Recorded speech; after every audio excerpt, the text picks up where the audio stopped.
Warning: electrical shock hazard. Disconnect power before servicing. Replace all parts and panels before operating. Failure to do so can result in death or electrical shock. Excessive weight hazard.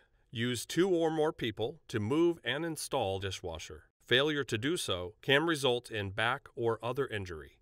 My name is Phil Lally. I'm the Product Service Manager for Whirlpool for the dish category, and today we're going to cover the new installation of a new model line we've got out that's going to launch in February of 2020. It's a new design dishwasher from the ground up, so there are some installation differences from what you're used to in the past. We're going to cover a KDPM 804 model today. What's new, unique, and different with the 2020 model line that's coming out. We've got a taller tub.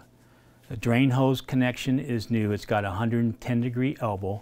We've got 4 new insulation anchor points for the insulation blanket that goes around the dishwasher, so when you push it into the cutout, it doesn't bunch up on you. We've got 4 new leveling legs. We've got a new drip pan and float assembly. The dishwasher will not run unless the float and drip pan is connected. If you try to start the dishwasher without it connected, it's going to beep at you and give you a F8E4 code. Once you plug the drip pan in, you'll be able to go ahead and run it through a test cycle. It's got a new H2O error code, which is a F8E1, that if you forget to turn the water supply on, it's going to tell you that the water supply is not turned on to the dishwasher. It's got a new install and service cycle that you can run. It's a short 5-minute cycle that you can run while you're checking for leaks. All right, one thing I just want to recap and remind you that this unit has a new drip pan and float assembly. That's one of the last things you're going to install before you put the front toe panel on.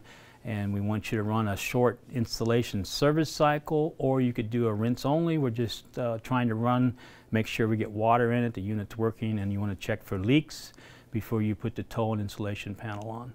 And that install service cycle is a real quick key dance, 1, 2, 3, 1, 2, 3, 1, 2, 3. If you're successful, all the LEDs will come on.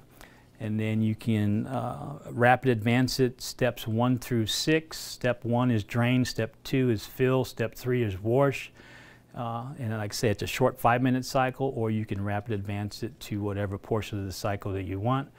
And just to make sure we're doing this so you check for leaks.